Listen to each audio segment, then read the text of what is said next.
Hi everyone, welcome back to the channel. So if you remember, after the first match of the group stage was over for everyone, I've made the video where I reviewed every team. We're gonna do the same now. In that case, I made the video dividing the teams on the teams that have won the game, they had a draw or a loss. In this case, since we are getting into the qualification phase, everyone is concerning about points and where they are and if they can get or not to the knockout stages. I'm gonna divide the teams into first place teams, second place, third place, and fourth place in their group. So let's start from the first place. Let's start with the first places, and the first team is Qatar. The order is completely at random. So Qatar is a team that right now is doing really great. They're already qualified, and they are one of the two teams, the other being Iraq, that have already secured the first place in their group. And really, they are the champs. They are hosting this tournament and they are looking to win it. It's not gonna be easy, but we have seen the big teams, Japan and South Korea and even Iran, suffering a little bit. Of course, Iran didn't lose any point, but they suffered a little bit against Hong Kong. So all the predictions of teams going for a run, dominating everyone, like someone was expecting from Japan, isn't really happening. So Qatar having a great team and having probably at the moment, for me at least, the MVP of the tournament, Akram Afif. I mean, they are going great, and I think they today will save some players against against China, and perhaps then going for it after the round of 16. Second team is Iraq. Again, as I said before, Qatar and Iraq are the two teams that are already sure that they're gonna be first in this group stage. And yeah, I mean, Iraq is doing great. We knew that they were a good team. They are certainly a candidate to get to the World Cup. And yeah, I'm kicking here my board, and yeah, Iraq is doing great. Perhaps we weren't expecting, of course, such a great game against Japan. And yeah, but anyways, I mean, Iraq are the champs from 2007. They want to have a deep run, and we'll see where they go. But certainly with Ahmed Hussein, their forward and their striker, going so well. Mohamed Ali is a great player as well, and they have so many good pieces. And Coach Casas is doing a great job with them, and we'll see where they're gonna get. Next team is Australia. Australia in Group B. They are perhaps they are playing well. They're playing well. Perhaps they're missing something into that last 15 meters of the pitch with their forwards, with their strikers, and yeah, Coach Graham Arnold needs to work on that. They will have a major game already now against Uzbekistan. Uzbekistan is a team that is certainly looking to go on a deep run and perhaps to contend for the title even. And yeah, we'll see how that goes. That's already a big match where they have to prove themselves and prove everyone that they can win the cup and they can do what they did back in 2015. Next team is another team that I said that needs to prove themselves. That is Saudi Arabia. Yesterday they have won against Kyrgyzstan.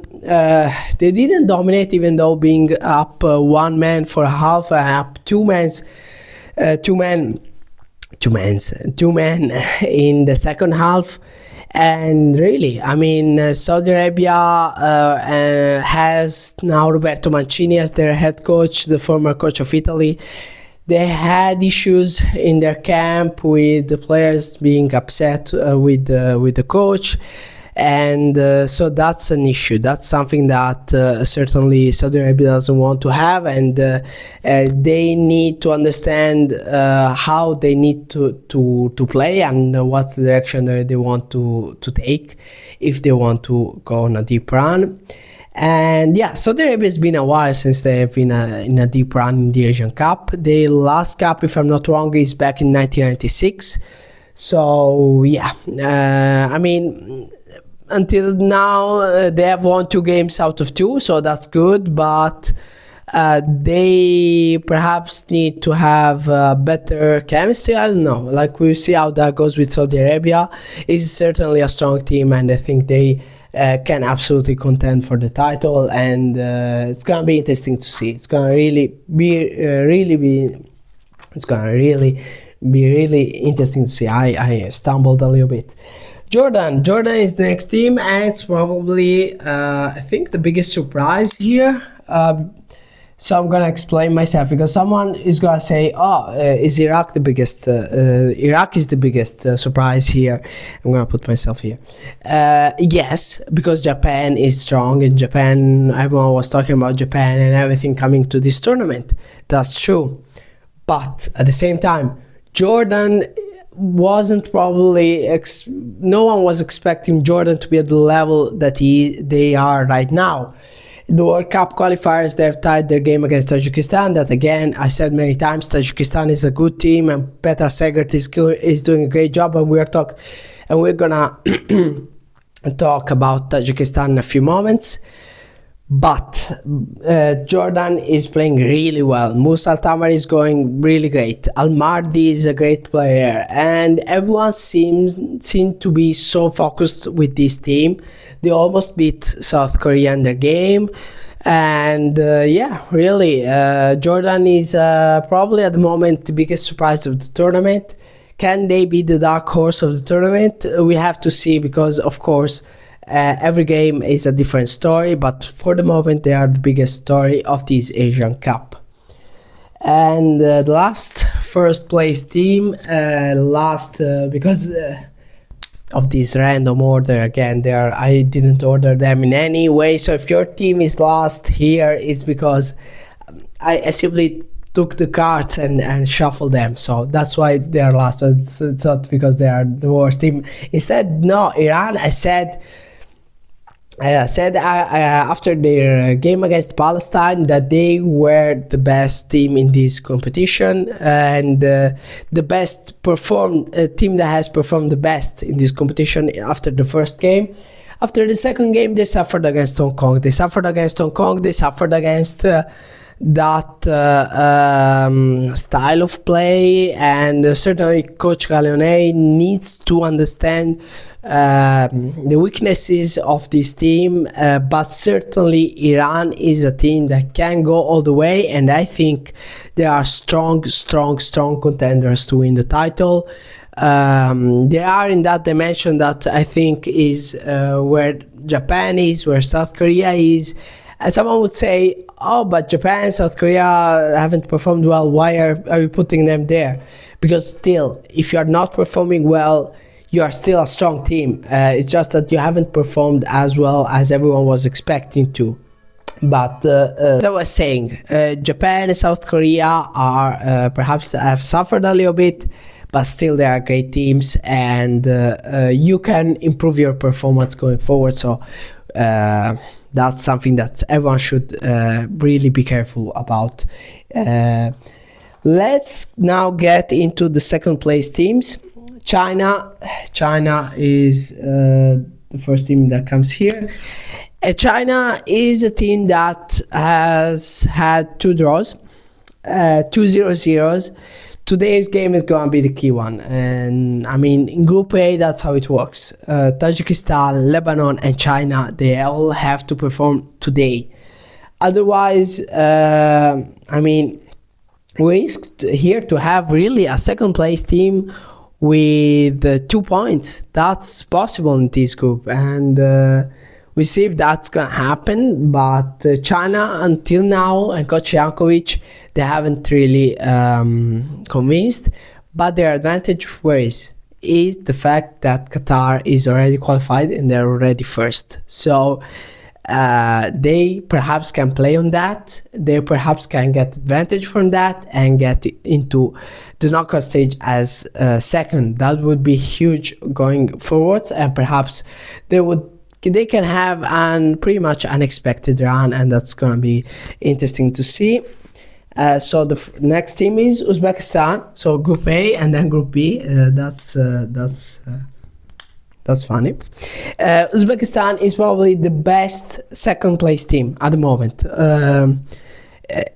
Best as performing wise, I'm saying, because of course you have Japan, of course you have South Korea, but Japan and South Korea in their group, they have teams that perhaps have performed better, that we can say, okay, Jordan has performed better, Iraq has performed better, but has Australia performed better than Uzbekistan in Group B? I don't really think so. I mean, if you look at the game against Syria, for both of them, they have both suffered. The difference was a mistake on the Syria defense. And in the game against India, the mistake was against Australia, of course, for Syria. But besides that, the games were pretty much identical. And if you look at the India game, against India, Uzbekistan has performed better than Australia against India. So, yes, you can say Uzbekistan have studied what Australia did against India, so they could have changed a couple of things. Yes, perhaps, yes, you can say that, but still, they have performed better. And the game between Uzbekistan and Australia is going to be really interesting, because these are two teams that can be contenders. And yeah, it's going to be really, really interesting to see. The next team, Japan. The favorites coming into this Asia Cup, and now they are second in their group. And yeah, I mean, Japan, they overconfidence perhaps, I don't know. Japan have probably the best team, not the best team, I'm gonna say the best performance coming into this tournament, and one of the best teams, because you can argue that South Korea has a great team and Iran has a great team, so I cannot really say the best team, but Japan is a great team. Japan needs to understand that this Asian Cup is not easy, and probably they've already got into that, because after Vietnam, bad first half, good second half. Against Iraq, bad first half, better second half. But really, I mean, Japan needs to have that second half mentality. When they go down, they start to think, okay, we need to recover. They need to understand that before the beginning of the game. Otherwise, this tournament is going to be really, really difficult. And also Indonesia, in the next game, can give them trouble if they don't think as they should. And Japan, they can absolutely switch that. And if Coach Moriyasu and his players understand that and start doing that, everyone is in trouble, because Japan is really, really, really strong. Anyways, next team is South Korea. South Korea, the other favorites perhaps for many. The South Korea is pretty much what I've said about Japan, but here the problem seems to be a little bit what Australia has, that is not finding the forwards, not finding that something. Perhaps with the return of Hwang Hee-chan, they can improve a little bit. Also because Son Heung-min really seems to be on an island sometimes. He cannot really move. He doesn't know exactly how to move with his teammates and coordinate with his teammates. So they need to prove that. Lee Kang-in has brought them out of trouble against Bahrain, and no one was able really to do that against Jordan. Now they need to understand how to coordinate better, and perhaps with the return of Hwang Hee-chan, this team is going to be better. And of course, all the best wishes to the goalkeeper that that got injured. That was bad one. Torn ACL. Hopefully we're gonna see him back soon this year. I don't know. Yeah, probably he's gonna be back around for an ACL. I think it's 6 months, like something like that. Hopefully it's gonna be fine and all good. And next team is UAE, and I'm gonna. Okay, so UAE is a team that needs to improve as well. They had not a beautiful game against Hong Kong. They had bad game against Palestine. Yes, they were with 10 men. Khalid Issa, their goalkeeper, is probably the best goalkeeper at the moment in the tournament. He's playing really well. And yes, their game against Iran is going to be really important. Iran is a strong team, but if they beat Iran, Paulo Bento can at that point say, okay, we are contenders. If they don't beat Iran, go to the knockout stages with this performance that they had lately, it's gonna be difficult. And then Thailand, everyone is underestimating Thailand, seems like. But Thailand is a team that everyone seems to underestimate, and Swachok Sarachat, great player. I absolutely adore that player. He's really good. I think he's gonna be really great in the future. They have Supachai, that is really a surprise also in this tournament with his brace in the first game. Mikkelson is a great defender, and I think Thailand can be really a problem for Saudi Arabia. We'll see how that goes, but that game is gonna be really interesting to watch. And now we get to the third placed teams, starting with Bahrain. So Bahrain is a team that has played really well against South Korea. Then they had a good performance, I think, against Malaysia. Malaysia was very good on locking them up. And the last minute win can be a win that can change a lot of things for them. Be careful that Bahrain, if they start to click in, we've seen that in 2019, they were really dangerous against everyone. We are seeing that now. Bahrain in the Asian Cup seem to find always that something more, and we see how they perform against Jordan, because of course that's going to be a key game for them in this tournament. And the next game is Palestine.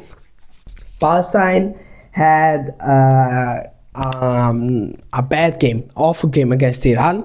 Then they recovered with an amazing performance against UAE, but they couldn't win.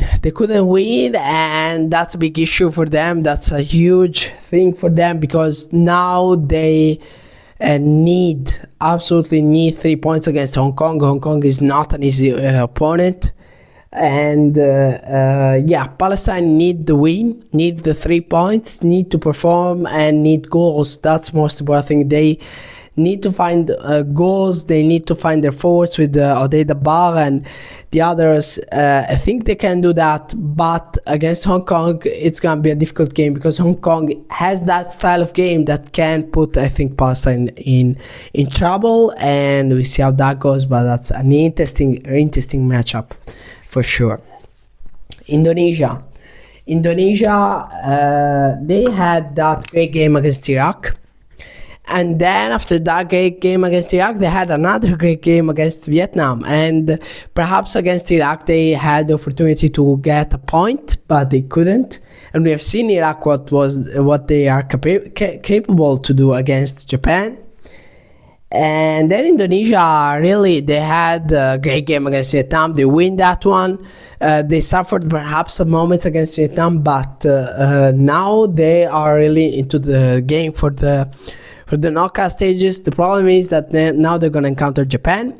If they click in, it's going to be difficult. But again, still, Indonesia is a great team. They've showed that they are, I think, one of the youngest teams in the tournament. I'm pretty sure that their captain is the youngest captain in this tournament.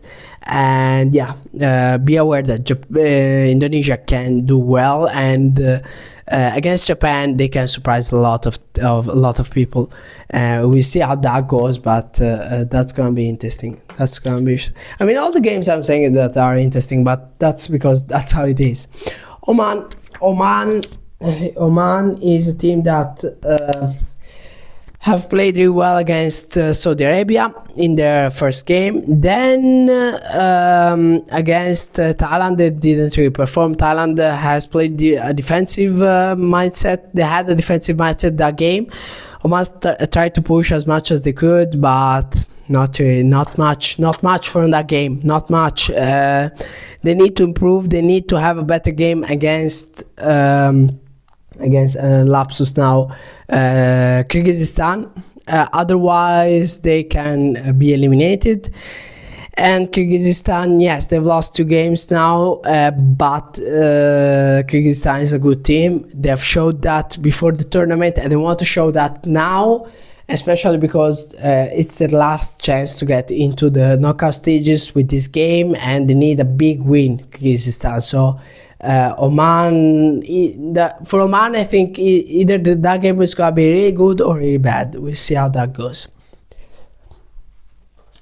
Then we have Syria. Syria is going to be a tough matchup for Syria against India, that's for sure. They are coming off 2 interesting games against Australia and Uzbekistan. Australia had the chance to score a goal. Uzbekistan couldn't. Perhaps Syria is having one of the best defensive performances in this tournament, and but the problem is that that's it. They don't really have an offensive. I don't think they have an offensive scheme with Dr. Cooper. Honestly, they have.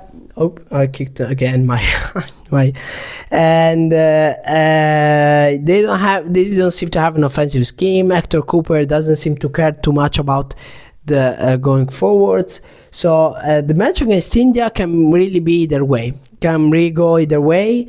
Yeah, I mean, don't be fooled from the results. Yes, India has lost 2-0 against Australia, 3-0 against Uzbekistan.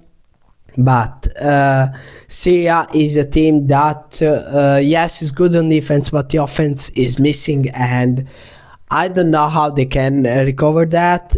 Perhaps they were going to surprise everyone, but at the moment, that's the situation how it is. So I think that game can really go either way.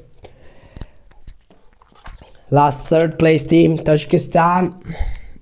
Last again because of the random order that I have them here. Tajikistan is a great team. Petar Segert is doing a great job with this national team. Today I think they have a good shot to win and perhaps be second. So perhaps not just be third, but be second. I mean, the matchup against Lebanon is interesting. I think Tajikistan is favorite against Lebanon. Lebanon, they really need just to hope for a play for someone. Tajikistan is a team that doesn't need a single player to do something. They are a good collective team. Petar Segert is doing a great job, and it's really nice to see. 4th place teams I'm gonna put here because I don't really have much space left. Kyrgyzstan is all or nothing against Oman. I mean, they're really unlucky in this tournament. A little bit too rough, perhaps, in the game against Saudi Arabia. And yeah, they need to perform against Oman. It's all or nothing now. And Kyrgyzstan is a good team. We've seen that in the preparation to this tournament.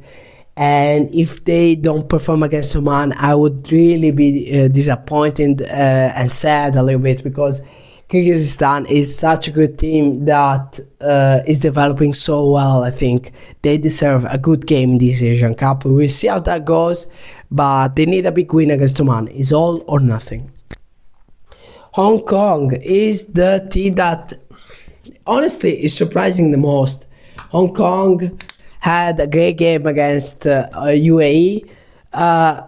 Everyone was like, oh, perhaps UAE played bad. No, they had a great game against Iran, and Iran, we know that is a great team. So I mean, Hong Kong is a great team, and Coach Anderson is giving this modern style of football where everyone runs, and you have Everton on the right side, you have Meteor. It's a great team. It's fun to watch. Against Palestine, as I said, for Kyrgyzstan, is all or nothing. It's all or nothing. They need to win, and they need to win, perhaps even with a good result. We'll see how that goes. That's really a 50-50 game for me, because Palestine and Hong Kong are two good teams that can really surprise everyone. Lebanon. Lebanon, as I said before, in their game against Tajikistan, they really need individual play, perhaps from Matuk, their captain. They need something, because their team play is not doing great. It's not going great, and they need to improve. They need to improve on that after the Asian Cup, perhaps, because now there is really no time, and they need to have something out from their top players, and they can do that, but they need that absolutely today against Tajikistan. Otherwise, it's game over. Malaysia is one of the two teams that is already has been already eliminated. They are paying for that first half against Jordan. Otherwise, second half against Jordan, the game against Bahrain, they're very good. Honestly, it's such a shame that the team of Kim Pangon there are already out, because they are good. I mean, they're good. They are absolutely. You look at the first half, especially on that defensive side of the first half against Jordan, bad. But otherwise, after that, they had a pretty good tournament. They had one game and a half that was pretty good. The one thing that I'm gonna say about Malaysia in their game against Bahrain, that the three forwards, Faisal Halim and Arif, Paulo Hento, they weren't seem to find a good harmony between them three. A player that I like a lot is Darren Lock, that didn't start against Bahrain, and so if you're looking to something to improve in this Malaysian team, looking at that second game, is the harmony on between the forwards, because when they had the opportunity, they didn't seem to find each other.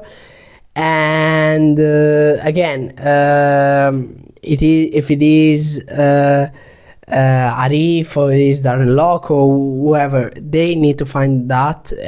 But otherwise, Malaysia is a great team, and a team that is going to surprise a lot of people going forwards after this Asian Cup. And this experience anyways is really important, so that's a positive take from this tournament. India, as I said before, Syria against India, or India against Syria, however you want to put it, is an interesting matchup. It's a match between a team that is so defensive minded against a team that have in their offense a good key, because I think if you look at Manveer Singh, you look at Sunil Chetri, you look at these players, they can perform. The goalkeeping perhaps was a little bit of an issue in these two games against India, against Australia and Uzbekistan, but all around India can do it. India can win against Syria, but they need just to find the back of the net. They didn't seem to be able to do that in the first two games, but if they find the back of the net, like in the first half, Syria is going to be in trouble. If they find the back of the net first, at that point they can really win against Syria and win in a good fashion. Anyways, it's going to be a 50-50 game. That's my point, and we see how that goes. And then we have Vietnam. Vietnam, like Malaysia, is already eliminated. Team of Trousseau have underperformed, seriously underperformed in this tournament. If you look at the results, if you look at their game against Japan, was very good. The first half was good. The second half, it wasn't. The end of the first half and the second half really wasn't. And their game against Indonesia, they didn't perform as expected, but again, this is a team that was missing a lot of players because of injury. You can criticize Trousseau perhaps for some things, but I think this is a national team that need to recover those players, need to start over, and need to forget about this Asian Cup in some sort of ways. But anyways, experience is experience. We'll see how they perform in the last game of this tournament. But yeah, again, Vietnam is a team that has surprised a lot of people back in 2019. I think they can do that also in the future. Anyways, I don't have voice anymore. Thank you all very, very much for watching this long video. And yeah, see you soon.